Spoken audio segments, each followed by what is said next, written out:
to firstly give you a model or definition about how Christianity looks like with different racial groups, and then I'm going to give you two reasons about why it's not only not good for the development of Christianity as a whole, but also decreases the chance of the unity of races globally. That's our main two arguments. So the first one about definition. So Christianity, if we separate them into different groups, this looks like interpreting Christianity through racial lenses, associates with a certain race with particular aspects of faith, or divisions among believers based on their racial belonging. So like it's all based on the race. You interpret Christianity with different racial lenses. And that's in reality, that's going to mean we're going to form different racial groups. For example, we're going to have Black Christianity, we have Asian Christianity, we have different groups of Christianity with people with the same races. So if you're not part of this race, you're not able to join this group. And then after we form this group, we're going to do all of the activities together as a group within the same group. For example, I pray with my Asian prayers, I pray with my Black prayers, and you're not able to pray with other races. That's the whole model. And then I'm going to give you the two reasons why we are against that, right? Sorry, we're against that. The first reason is that it's not good for the development of Christianity as a whole because it defies the core principles of Christianity. What does Christianity really push, or what do they want us to believe? The first one is unity, right? We are united as a group. Humanity, we accept everyone. And the second one is love. We love everyone. We want everyone to do better. We genuinely want, we love others. And the third one is acceptance. No matter who you are, no matter if you're rich or poor, no matter what your racial background is, whatever background you are from, we accept you as who you are. And the fourth one is forgiveness.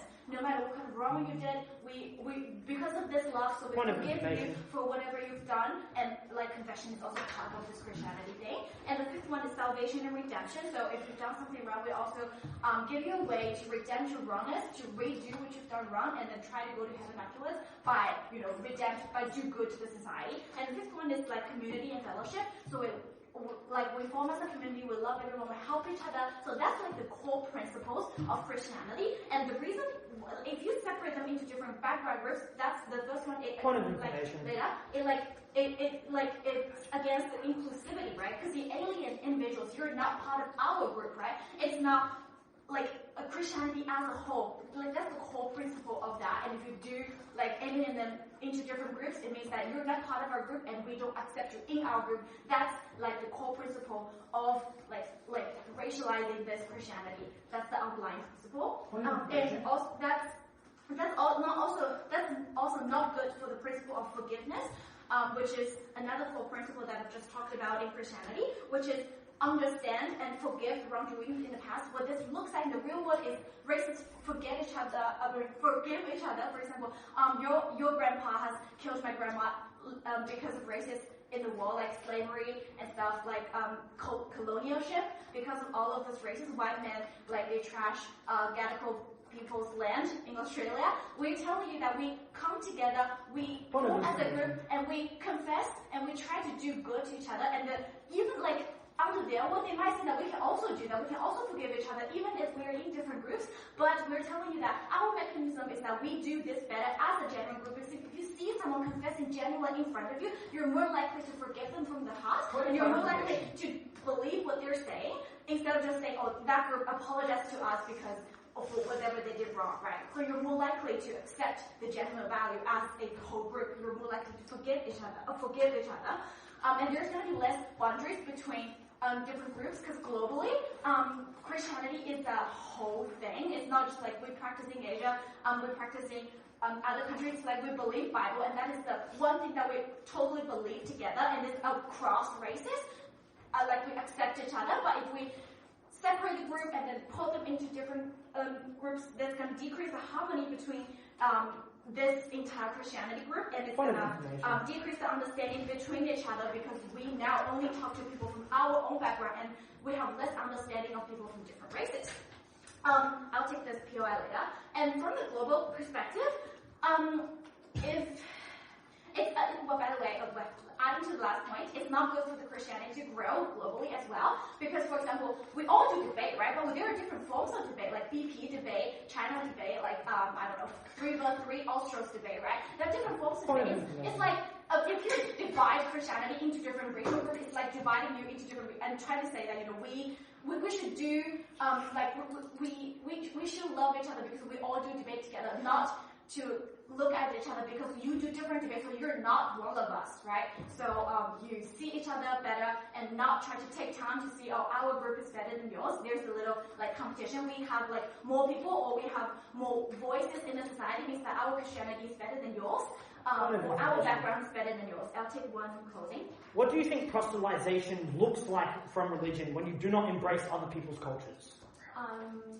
Sorry, can you repeat that? What does the spreading of religion look like when you do not engage with other people's cultures and embrace them? That's a very good question.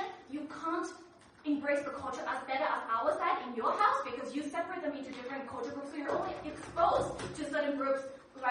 They are all from the same cultural background, so you share culture. But under our world, we put different people from different backgrounds together, and then they share their views, so we actually have better cultural understanding of our world. And then the last thing I'm gonna give you is another point from our side, which is solving racism globally, right? The core of racism globally or in any other places is just we don't understand your race, or we think your race is not as good as our race. That's the underlying principle of racism, right? And dividing you into different groups doesn't really help you understand each race better. But Christianity, if we take this global view, if we understand, we put them together, people from different backgrounds, people from different races, we have a better understanding. We talk to the other person.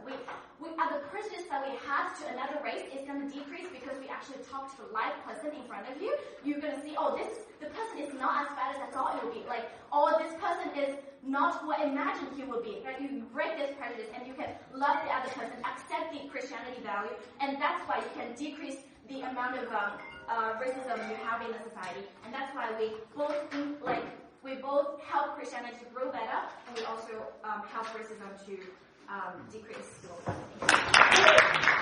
First came to America and met indigenous Americans. The Spanish had predicted there would be a blood moon, and he said, "My God can make the moon red and is more powerful than yours." Opening opposition are going to explain that this debate is retrospective and that this sort of thing would have happened more in the past, where these religions, instead of working with them and dignifying their traditions, steamrolled them and destroyed them in a way that was enormously damaging. And that secondly, these communities being united over one overarching religion actually prevented a huge amount of ethnic conflicts retrospectively. Firstly, the counterfactual is one in which these traditions are erased. First thing to note, the church had a huge power and capacity and incentive to proselytize and to do it ruthlessly. Firstly, because it was often propped by governments, i.e. it was monarchs who were the symbol of that religion. And the specific structural reason for that is that leaders wanted to legitimize their own power, so said, I am the representation of God on earth, and so you have a imperative to spread this religion. And that went all the way back to the Romans. It meant that often these people had a coercive military force. It meant, and I think that structurally throughout history that has been true. But that secondly, Christianity was often it was obviously default when Christian regimes annexed other places, i.e. the conquerings of nations throughout history that were Christian also necessitated a world in which after they conquered a certain territory, they would tell people in schools and to that next generation for them to be brought up within Christianity. But then secondly, they had an incredibly strong incentive to do so. Because first, they believed they were saving people by spreading these religions. They believed that every single person they converted was another soul that they saved. And then secondly, they believed they were saving themselves. I.e., they believed that in terms of spreading this religion, it was one, absolving them of sin in such a way as to they were more likely to go to heaven. But that secondly, of the emperors and incredibly powerful people who were running these Christian regimes, they believed that the way in which they had...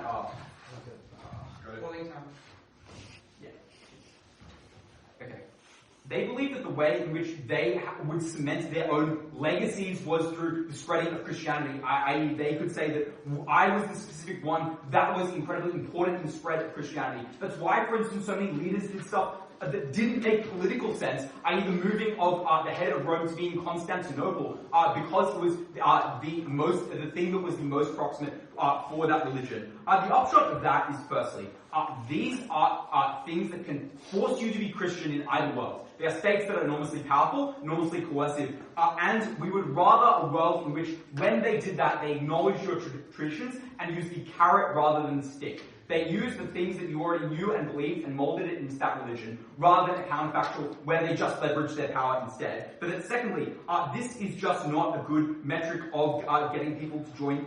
There are a number of other ways to get your people to join your religion that are worse. For example, the forced re-education of people in the stolen generations was entirely because they did not have as strong a capability of molding traditions in. We would say that happens far more in a world in which you don't even bother molding those traditions in. You just go for the forced re-education in a way that is enormously harmful. So, the next thing I'm going to explain is why the molding of these traditions into Christianity is enormously important instead of that eradication. It's why that eradication is such an immense harm that it should win us the debate immediately. Firstly, it meant that the resistance to these movements was stronger because, firstly, later if they wanted to get rid of their Christianity, they had an alternative. They had something to fall back on because their traditions had survived. Because they knew the culture that they had, the culture that they shared, so the ability to reject that religion and an alternative in which to have. Secondly, they could leverage the rhetoric of their oppressors, in that if their oppressors are also Christian and you've been indoctrinated within that ideology, that is something that you're able to explain to them that your traditions are legitimate because the doctrine itself has recognized them as legitimate, which is why Christianity was much more likely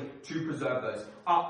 Secondly, these are unique and important traditions that were incredibly important towards people's sense of identity, towards people's sense of certainty. The reason that you structurally know this is true is that these things developed for a reason. They developed because people in societies acquiesced as to those being the general best way of engaging with one another, which is why they are incredibly important. And then lastly, this is a much better way to critique the church, such that it fulfilled their preferences in that way, which explains why these harms are just incredibly important. But we'll move on later. Firstly, closing up. The Spanish were not known for their predilection to be nice and use a carrot when the stick option would be more effective. Why was coercive religion not the most potent benefit that they could gain for themselves?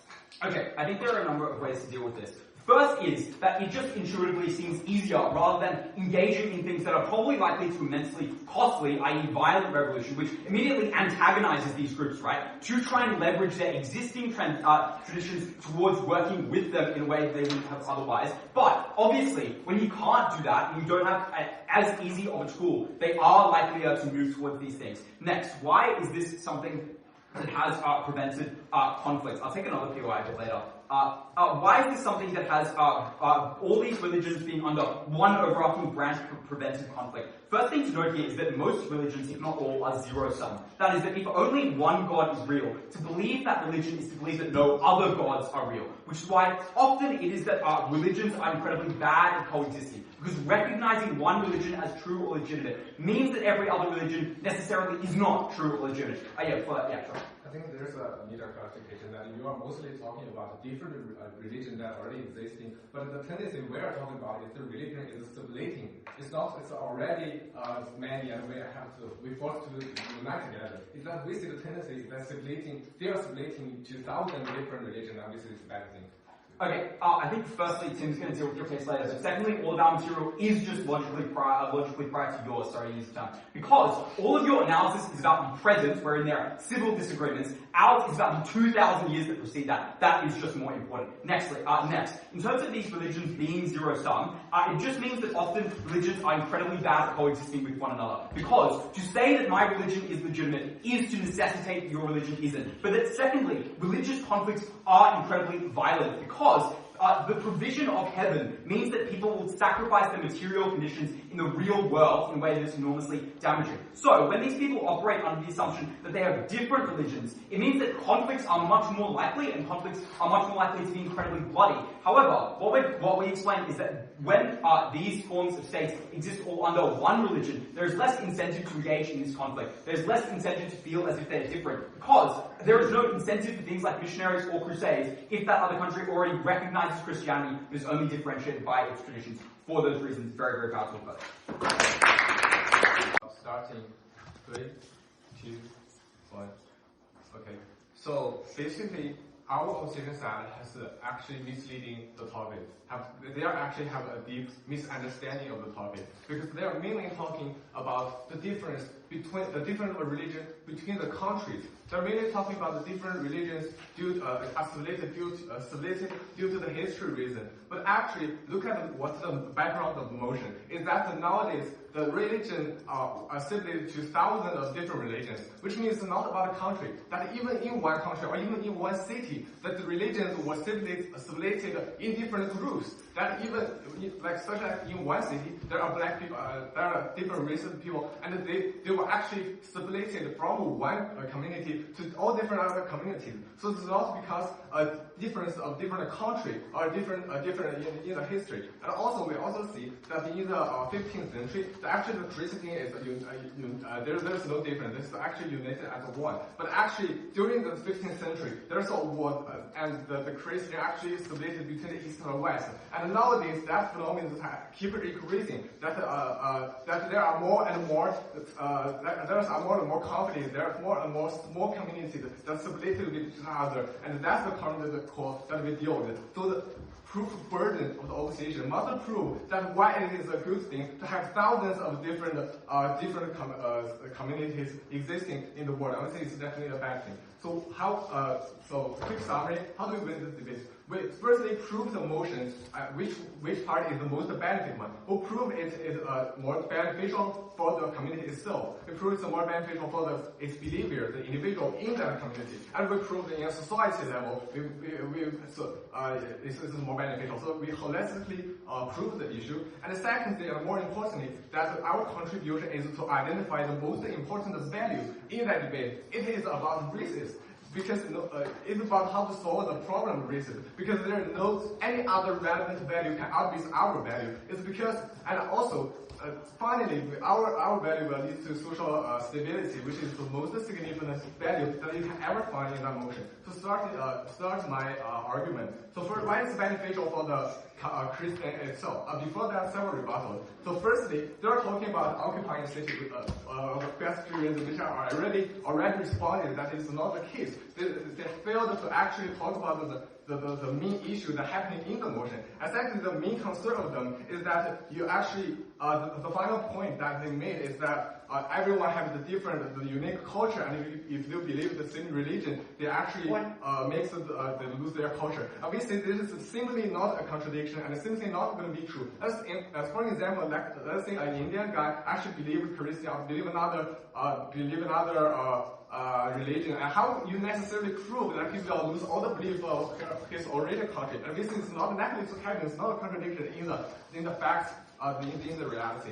So why is it benefit for the Christian itself? So firstly, if there's more and more like different groups within a country, within a city, so there must be competition and conflict. There must be, because for the reason that you want to still exist and still to recruit attract more people. So you have the urgency to prove that you are better. That in a theory level, in a principle level, you're trying to prove that you are better. It's like, take an example as the debate community, that the different communities in the different schools trying to prove that our three debate is actually better than each debate. So they are actually have to prove those theory. I have to worry about the theory. I have to taught people that what's the difference between different debates, rather than telling people the skills of the debate. So that's the most simple case that we can show, the analogy that we can show what's happening in this community, which is definitely a bad thing. And secondly, when actually the leaders of those different, all the small groups of the community have the authentic, that the leader of them can actually control people and influence people for their own benefit.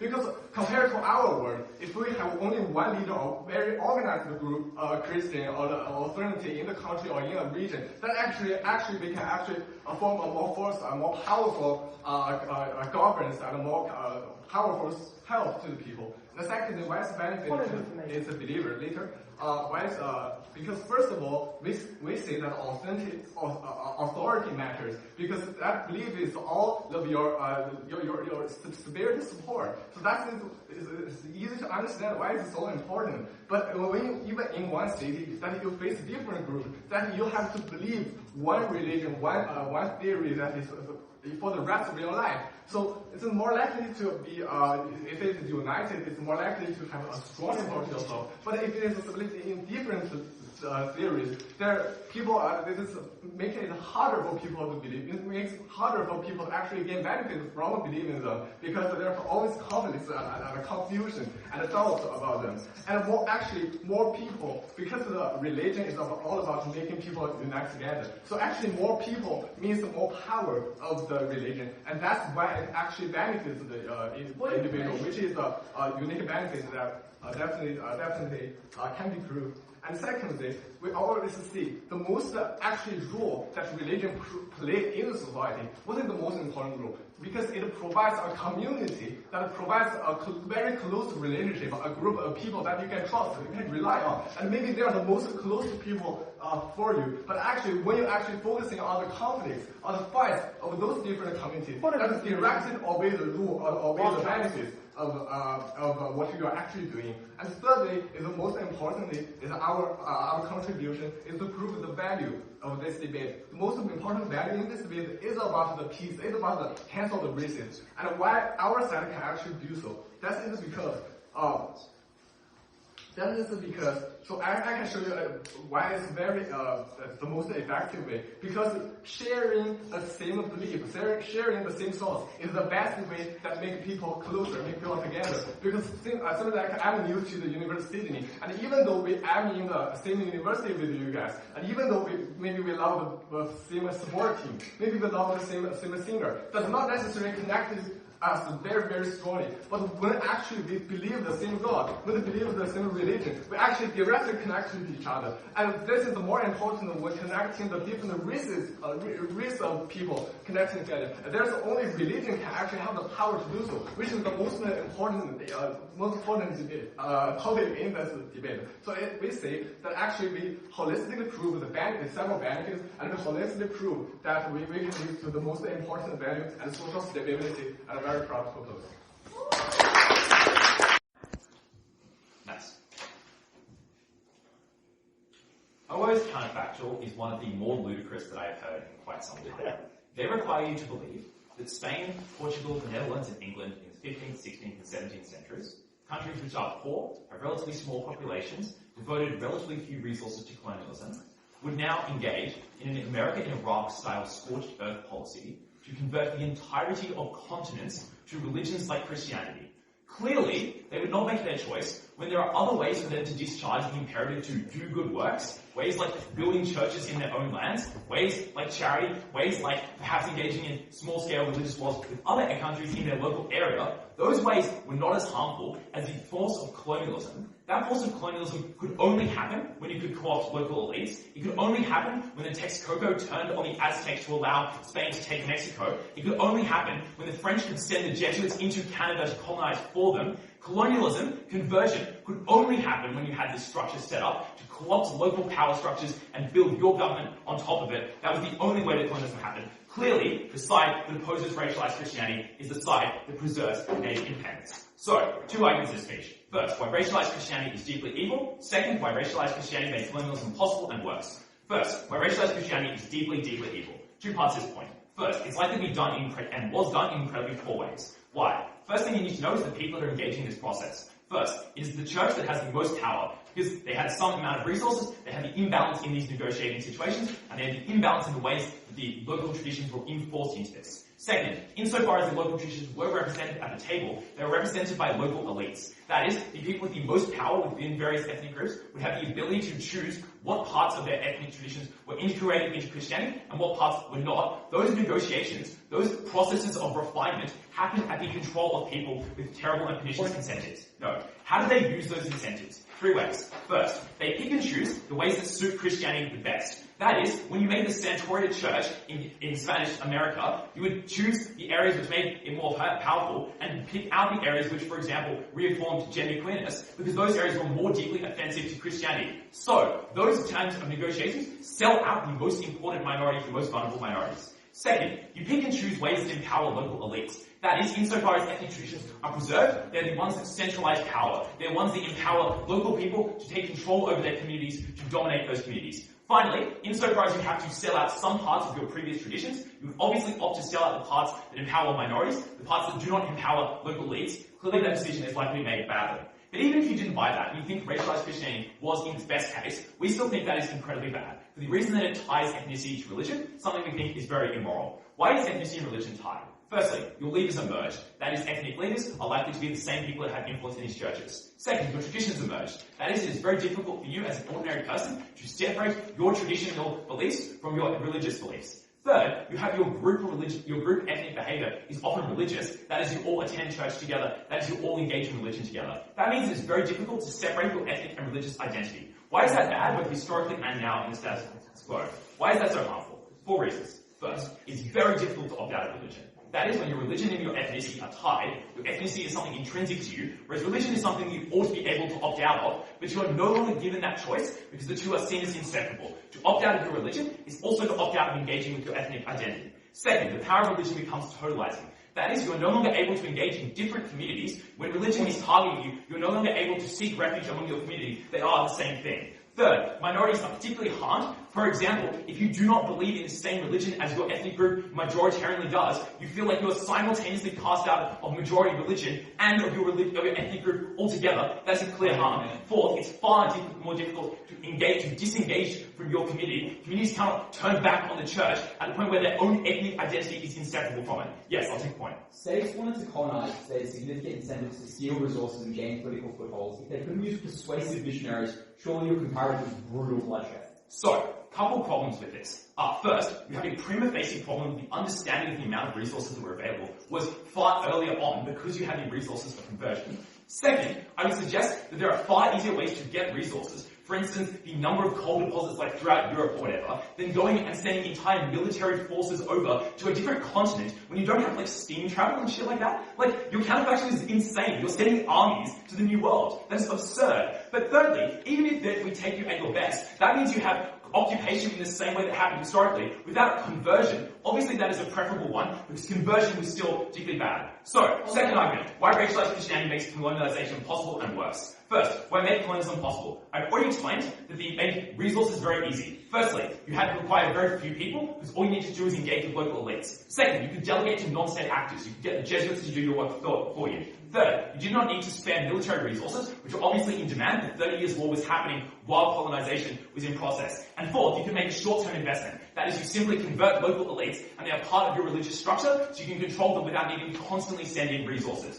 That is, you supplanted local power structures and took them over for yourself. Why did they have limited resources from the states that were doing colonialism? First, they had very little state capacity. That is, development to extract tax base and resources from your population were low. Second, transport to other countries is very, very difficult, particularly across extremely long distances. Third, they have a shit ton else to do. There are wars going on. There's engagement going on with your population. You have resources to do those things. You cannot spare these resources. Even if you buy the extreme characterization OO gives you, that you must discharge religious benefit, there are simply other ways to do this. You can build churches, you can hire artists, you can convert your own populations, you can print Bibles that your people can read. Those things are easier than this system. So, what is the impact of this? First, I think there is a world, or at least a chance, that colonialization becomes either later, or it comes not at all. That is clearly a significant benefit that auto wins CG the debate. But even if there is colonization, as I explained, conversion is far harder. That is, perhaps you put in your own power structure, but you find it very difficult to implement your religious ideology down to the very bottom. Perhaps you can change the government in Veracruz, but you cannot make the people believe your religion. That is still a massive benefit. Two other parts of this argument. First, it makes colonization far more sticky. That is, it's far harder to fight against colonization when local elites are intertwined with religions that are based elsewhere. When you believe in Christianity, it is far harder to fight against the Christianity supporting colonial power. Final part of this argument, post-colonial states became worse. For the reason that, as I've already explained, ethnicity and nationality and religion are intertwined at the point where you racialize your religion. What that means is that your fight for national independence is intertwined with a fight for your religion, intertwined with your Christianity. That is incredibly problematic, because it means that when Latin America became independent, Christianity was a core part of that nation. It means separation of church and state is hard. It reaffirms control of religious groups over society. Clearly, CG is the side that engages with the reality of the world. That on its own should give us a debate.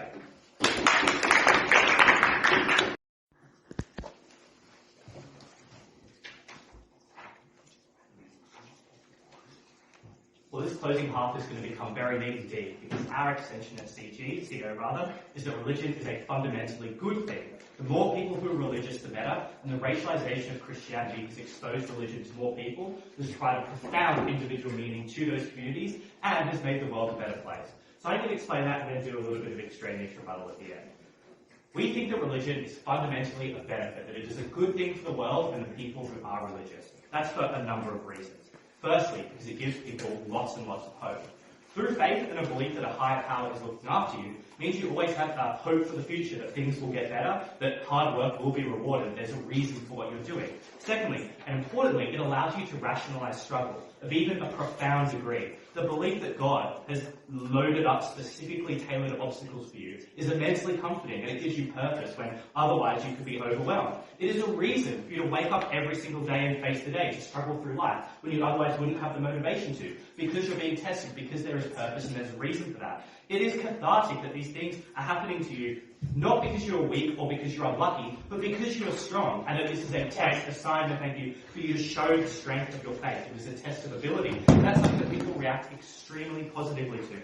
This is the reason why, for example, minority communities like the Black Church have embraced religion so much, because they teach their members that there is purpose in struggles, and that includes social struggles, like the struggle against racism and a structurally racist society in the United States. That's something that obviously would be incredibly crushing to have to wake up every day and deal with, but for members of this community that can turn to religion and see purpose in that kind of struggle, it gives them the strength to keep going. The third overall reason is because it introduces you to a whole community of people. Since the church, mass, religious institutions are fundamentally social events, at religious schools you meet particularly like-minded people to you. It's a very easy way of meeting people who you otherwise wouldn't know how to. It doesn't matter if you have a lonely job, if you don't have hobbies. The church will always accept you. It's an extremely accepting environment. There will always be a place for you. And that means more friends, a stronger social circle, something to look forward to every single week. It means networking and career opportunities if that's what you're interested in. It means that you can share the load mentally when things are tough. Because so much about religion is about sharing your feelings, because there'll be a lot of conversations about the struggles in your life when you're talking about how you live gospel values. Fourthly, it just engenders positive values in people who are religious. The core tenets, as OG have told us already, is about loving thy neighbour, being kind, charity. It makes you want to be a good person. So the average religious person has much more, a stronger level of certain desirable traits than the average non-religious person.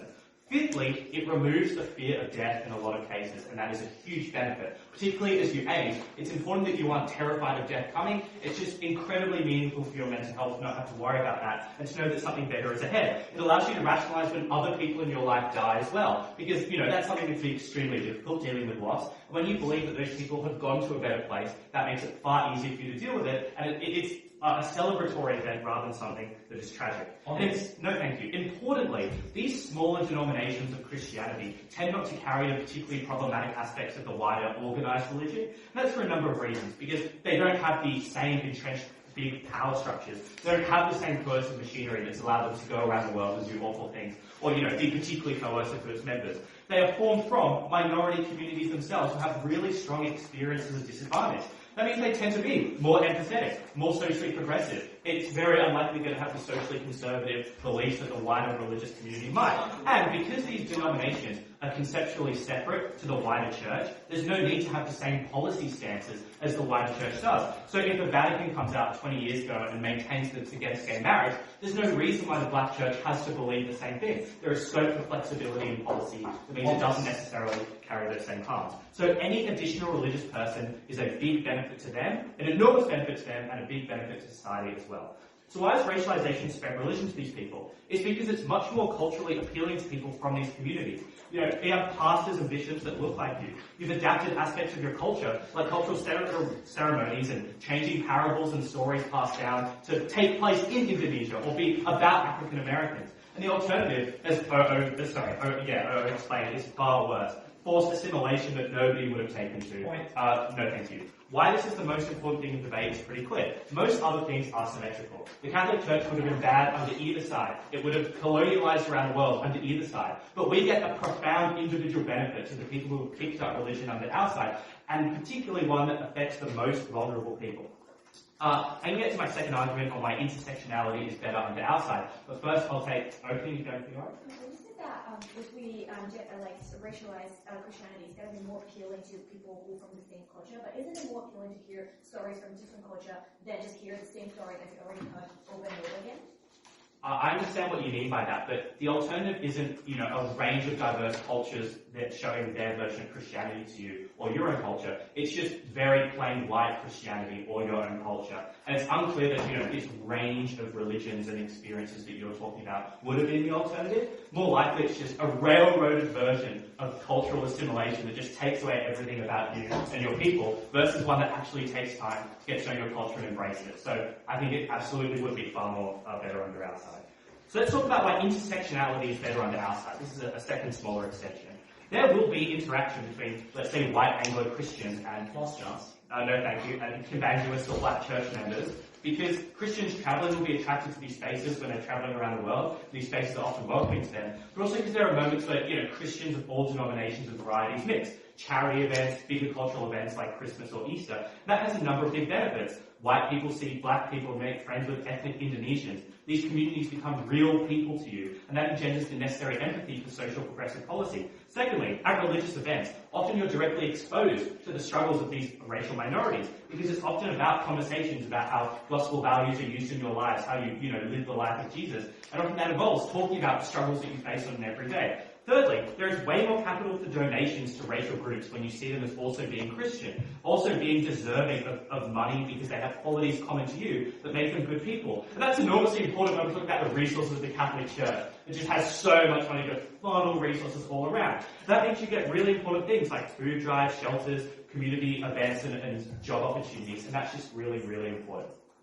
We think this sufficiently responds to CG's extension. Auguste will do more. But I just want to clarify one final note that I think that team misunderstands how religions form. It isn't a product of negotiations between a bunch of local Indonesian communities and the Archbishop of Canterbury. It's just a few evangelical proselytizers who go and tell the local community about religion. And then the local community, it is largely in their hands the type of religion that they create, the traits and specific policies, if you want to call it that they engender. And for those reasons, we don't think that there's particularly harmful ways of forming the status quo. This has been a really wonderful thing for religion and society. Proud to be on the government bench.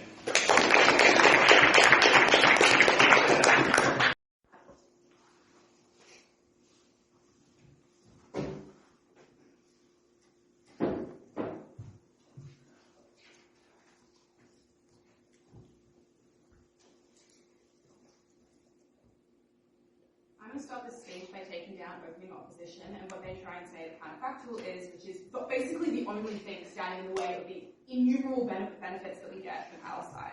Then I'm going to deal with new claims we get in closing, which I think are frankly ridiculous. And thirdly, I'm going to deal with our own opening. So first of all, about what this counterfactual is. I think the idea of a scorched earth policy that these colonial states could have done is quite not understandable.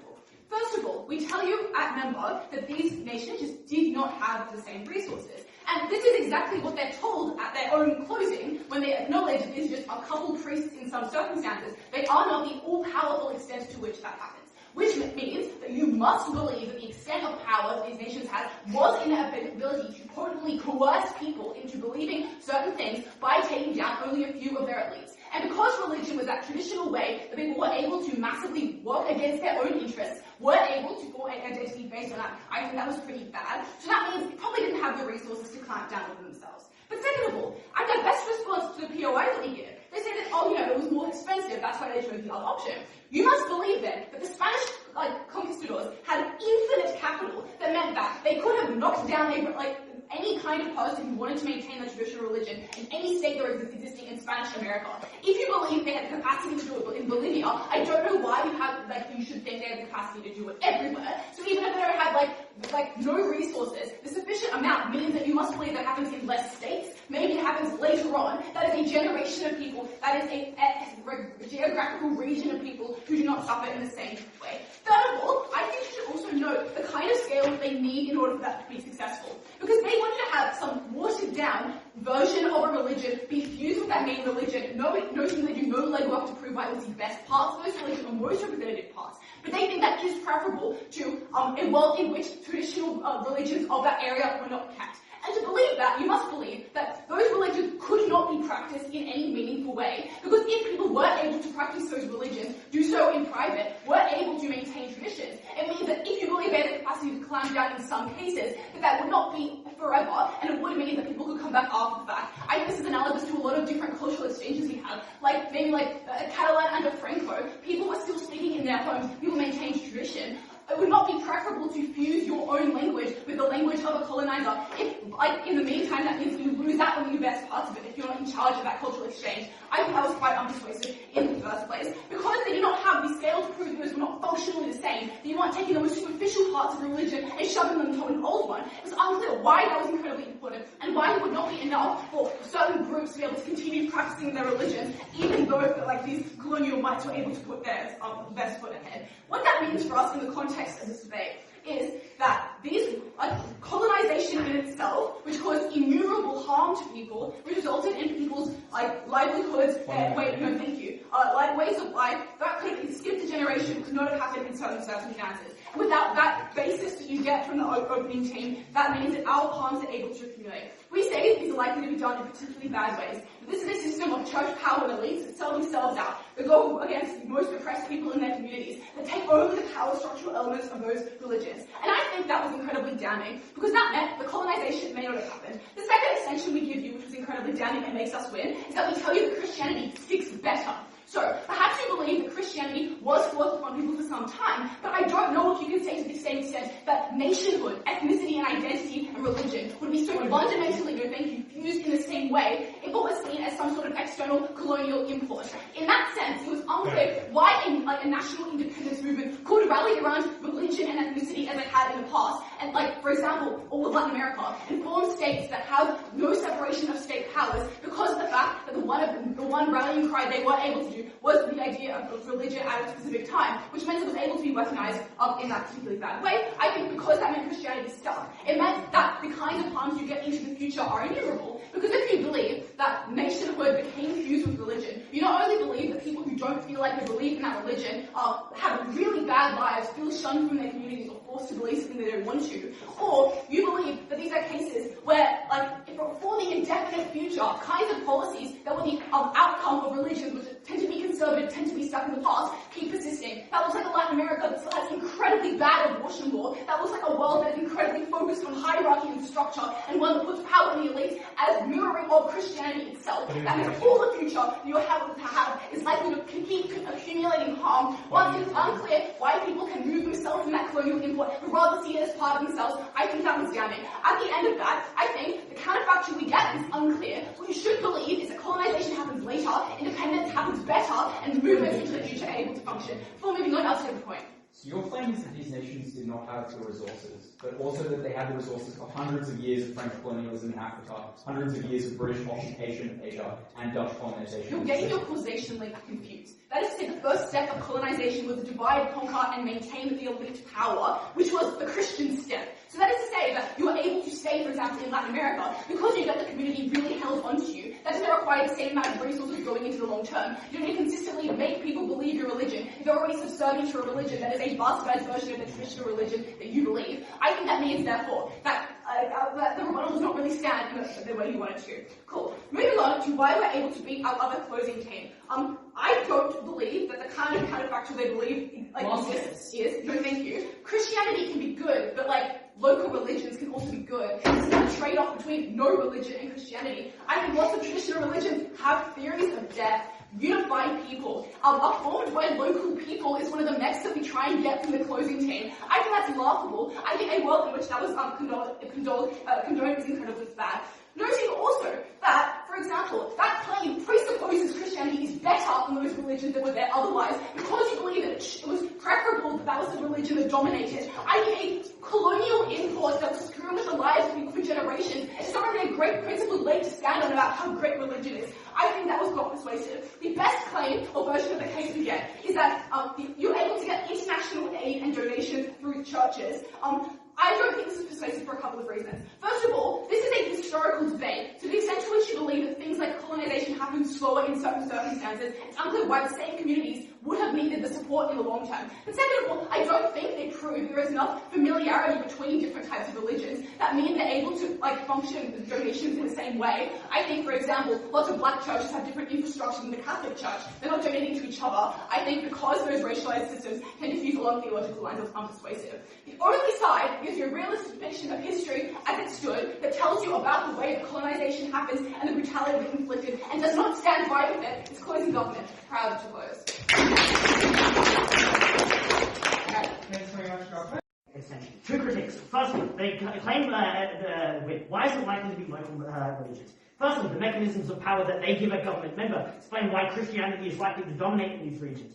The second thing to say is that the resources of Christianity is why it's spread over these religions. But thirdly, these individuals had to be Christian in the first place to form these Christian denominations and splits. That means that at the point that they were already Christian, believing these things, and so that means that they're likely to believe in Christianity as a comparative on their side. Secondly, on A, they try to claim that there isn't enough familiarity or overlap. But the problem that they have is that you believe in the same God, you read the same text. At that point, you're still likely to give them help, and you believe that they're common and close enough to you, which leads to the change. Not those responses would not work enough. Three further things in this speech. Firstly, dealing with the bench. Secondly, dealing with closing government. And thirdly, finally, opening government. Firstly, with the bench.